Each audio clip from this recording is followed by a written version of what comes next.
Hey, ladies and gents, and welcome to the first episode of the Controlled Interest podcast, where we talk about gaming and everything going on in the industry. I'm Jared, joined with Jordan. What's up, guys? And Dominic. Hey, what's going on? And we're just here to talk about, the news and then some topics that we bring to the table.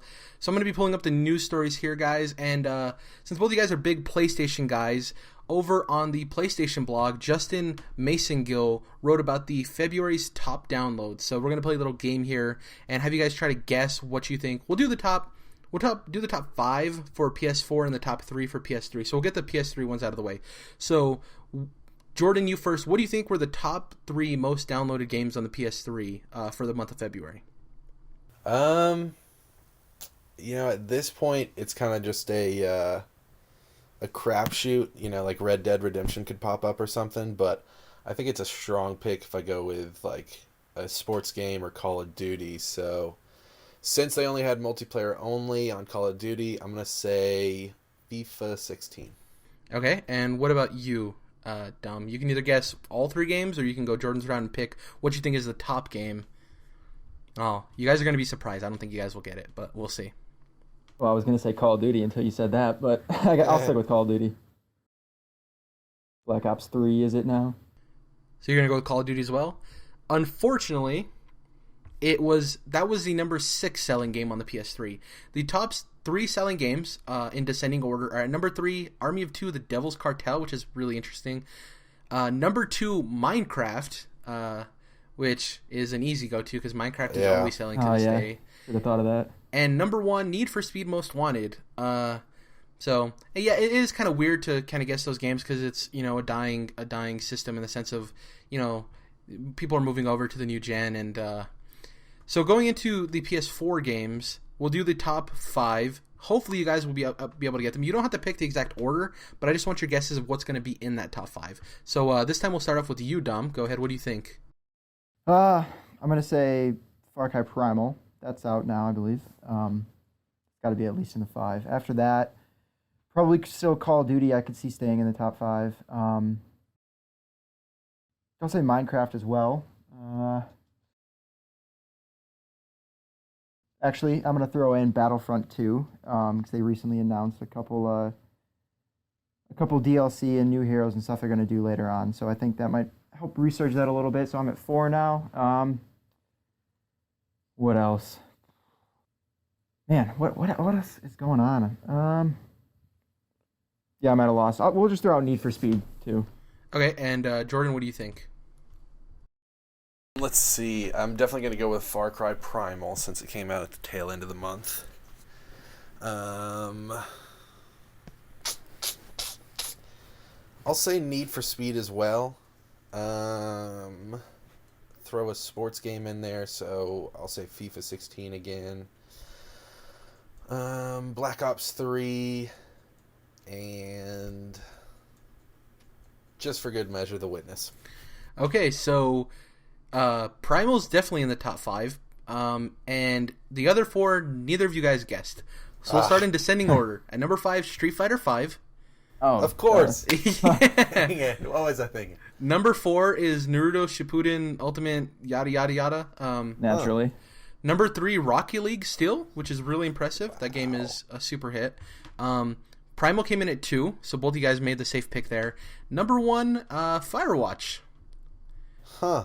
Yeah, wow. Which I figured is sold, but I didn't think it was the top-selling game, especially to outsell Far Cry Primal. Though Far Cry Primal came out towards the tail end of the month, still, it's impressive, really, to see Firewatch up there as the number 1 top-selling game. Yeah, it's pretty cool. It's really good for Camp Santo and those guys. Okay, so the next story is just a quick hitter here.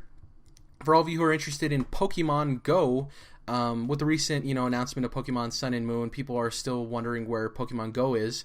The announcement was going to be released this year, and signups for Pokemon Go's field tests are now live, according to Ben Reeves over at GameFormer.com. So if you do live in Japan and you're listening to this, congratulations, it made it to you. And so if you go to this website, if you go to Game Informer, go to the news, and you go to the article, you will see that you can sign up there and follow the link. All the descriptions for all the news stories we talk about are going to be in the link on our YouTube videos, so definitely check that out. Just a quick Pokemon story there. Going on to the big news here, so get ready. Epic Games founder and Microsoft butt heads over the PC storefront policy. So I'm going to go into the story real quick, let you guys know. Epic Games founder Tim Sweeney recently wrote an editorial basically speaking out against Microsoft's Universal Windows platform. In short, he is not a fan of it because it kind of closes off the market, and it makes it for other people to kind of it's going to be hard for them to get in. It's kind of like the Android platform in a sense, where if Google doesn't put it in front of your face, it's going to be hard for you to get to it. And he basically says in a quote, "My criticism is limited to Microsoft structuring its operating system to advantage its own store while unfairly disadvantaging competing app stores." So he has some theories about how it's going to be, a big play for Microsoft. What do you guys think about this? Are his concerns justified? I'm not sure. It seems like, correct me if I'm wrong here, it almost seems like he's worried about the fact that Windows 10 is on Xbox One. Is that correct? It's basically, so moving forward, the Universal Windows platform is going to be the thing that kind of melds those two together, Yeah. And he's worried that it's going to kind of shut out everything else and try to make the PC, at least the Windows PCs, a closed-off ecosystem, So if you... like Quantum Break's coming out on PC, are you going to be able to purchase that through Steam? I'm not sure. I think you had to purchase it through the Windows Store. I'm pretty sure. Yeah. So that's what we're getting at here. Yeah, I gotta agree. I don't understand these, especially on PC. These stores that pop up that are just against Steam, or against being part of Steam, like how EA has Origin.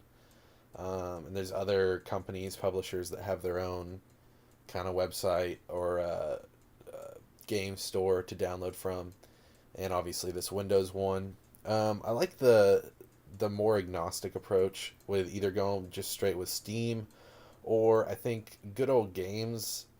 You just download the game. Yeah.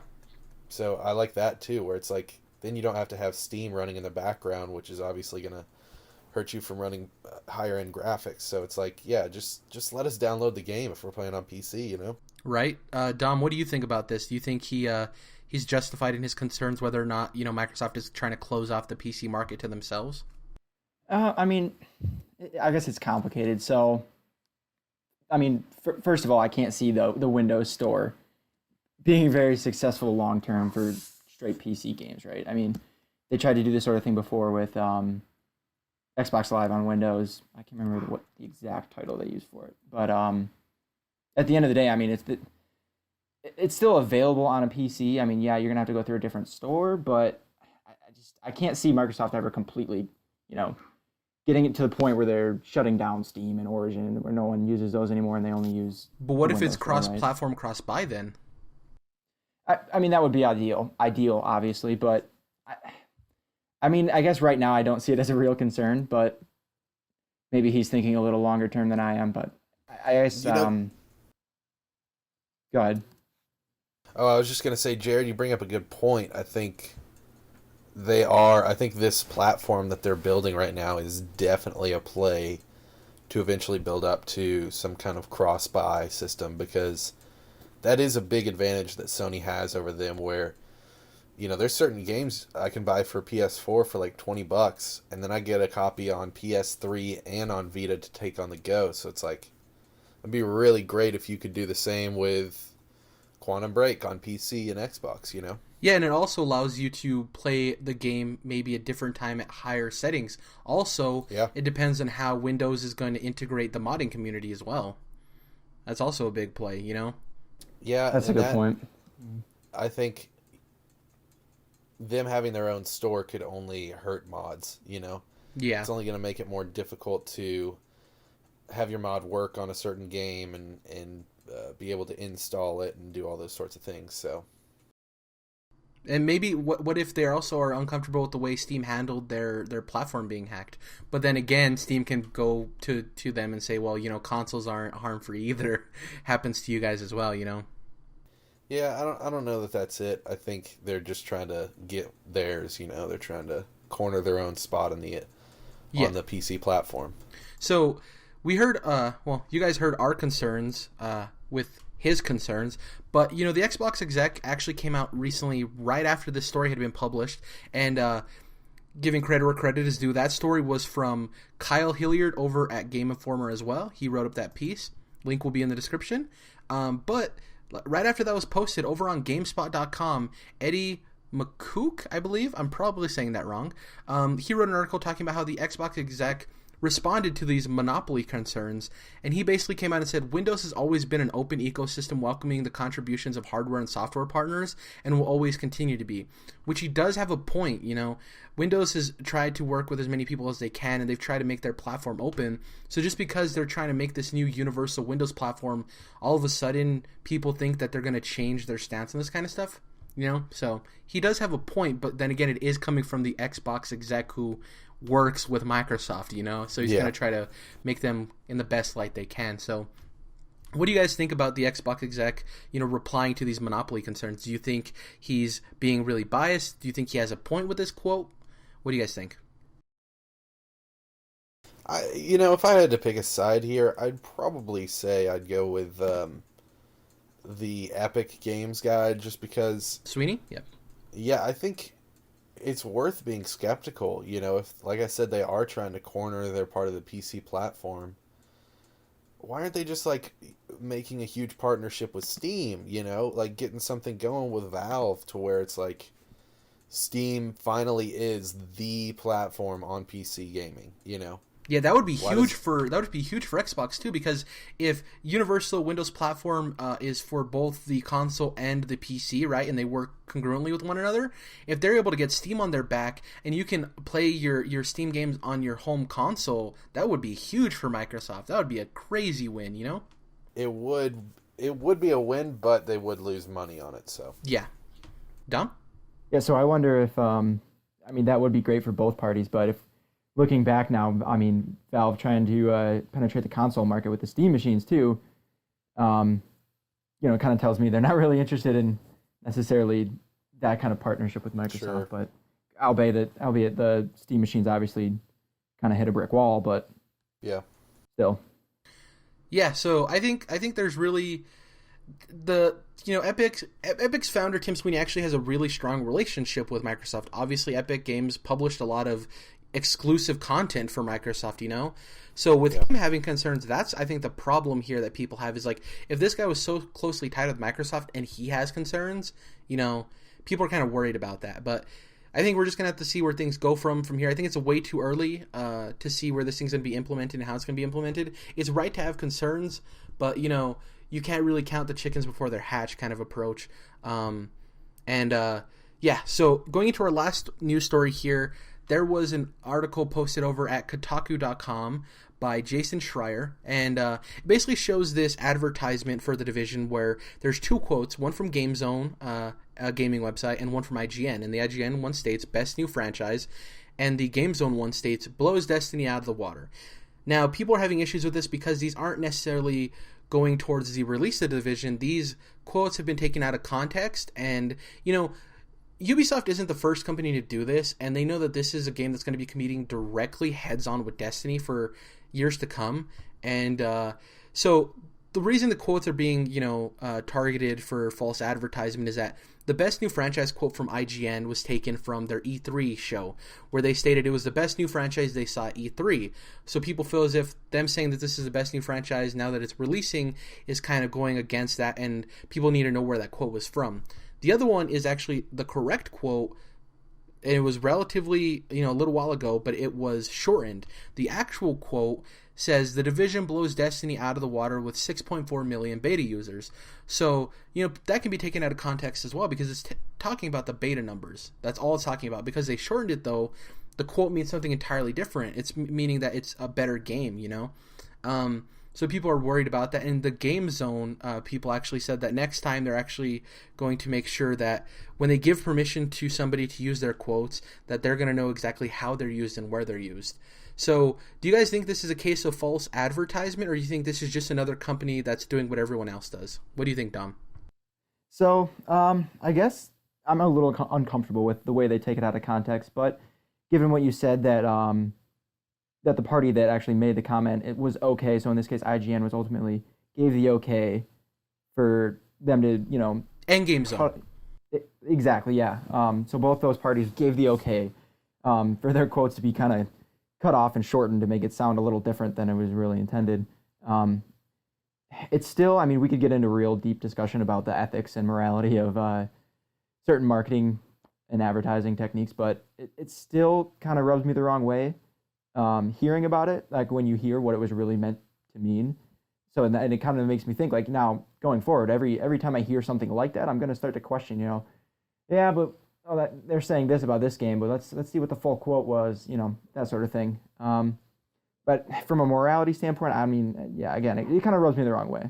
Yeah. So what do you think, Jordan? Going off of that, before we get into that, Jordan, I want you to kind of give your impressions as to, do you think that people should make sure to have their hate or their anger towards the right person? Because a lot of people are going to throw this at the people who developed the Division, but this could be a marketing decision. They could have no say in this.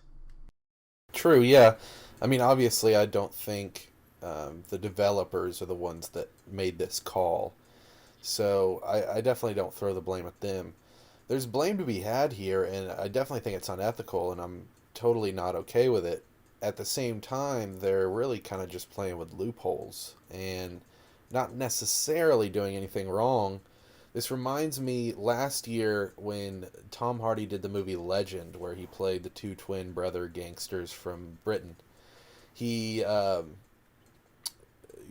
marketing group for the film did a picture where, of course you can find it online, but it's basically both Tom Hardys standing in front of kind of like a poster background where it has all these 4-star reviews, and then in between their two heads is the review from The Guardian, and it's a 2-star review, but it looks like their heads are covering up the other stars. Wow. Okay. So yeah. It looks like all the other 4-star reviews, but they're just in front of it. And really it's a 2-star review from The Guardian. So this reminds me, it's the same exact thing, just kind of playing those loopholes. They're really not misquoting them or changing the quote. They're just cutting off the end. Or, with Legend, they're really just, putting it in a convenient place to make your mind think that. So I get it from both ends. I think that, the marketers are trying to be sly, and they're trying to get as many people into this game as possible. But I really think there's other ways to go about it. And I think that, in the last 10 years, we've seen so much vitriol towards especially EA and Activision and Ubisoft for the type of practices that they bring to the table, where, EA gets called one of the worst corporations in the world, and Activision does some weird stuff with Call of Duty. I can't remember last year, was it Call of Duty that had the fake Twitter account that was like reporting fake terrorist attacks on Twitter? I think so. I know what you're talking about. I'm not sure if it was Call of Duty, but I do know the event that you're talking about. I'm pretty sure it was Call of Duty, though. Activision has been known to do some interesting things. I'll just put it at that, But they just you're a forward-facing company, and you got to look at how that may seem to a general audience, especially people who aren't gamers and don't even know what your game is. It's like, oh, that's what video games are now? They're tweeting out fake terrorist attacks for a shooter game? It makes it look even worse than the whole, violent video games make you violent thing. It's almost spreading farther at that point. What I think it is that I think it's an old school approach to a new industry. I think they're taking the marketing that they've had in movies and radio and everything, where you kind of take what you can, cut it up the way you want people to see it, and then you push it out there, And I think it's kind of like these people are being brought up as marketers and stuff, and they see the old world way of how things work, and they probably don't have the room to try new things. They're probably being told by somebody higher up, this is what works. This has worked. We're going to do it this way. We don't care if it's quote-unquote unethical or the morality there is in question, or we're tricking people. It works, and when something works, we get paid, and that's what we care about, And see, nobody is as interactive with their medium as gamers are. Like, nobody is, even film buffs or cinephiles aren't like, are not as engaged, especially with the marketing of films, as gamers are. Or people who are, audiophiles and super into music are not like super engaged with the marketing of music the way gamers are. Well, and so I think that has to do with that's a big point, Yeah, I think that has to do with the fact, though, that we know we're going to commit so much time to this. You know, that we want to do everything we can to make sure this is an appropriate, you know, purchase. It's not that the expense is crazy, it's that the time we're going to put into this game is crazy. Yes. We know we're going to spend this time that we can be doing something else, and we want to know that we're getting into something that's worth it, because this is a medium that's way different than any other medium, you know? Yeah. I've even my favorite movie, I don't think I've put the hours I've put into some of my favorite games. Not even close, you know? Yeah. I think that we just need to see as the years go, once, you know, the younger generation starts getting in these positions of power, that things start changing towards, you know, the industry starts changing towards the way we outlook on things. And, you know, we just need to change the way we approach things, from marketing, from everything, really. It's so old school now that we kind of gotta have a new outlook on it. Yeah, they work, but it doesn't mean something else won't work just as well.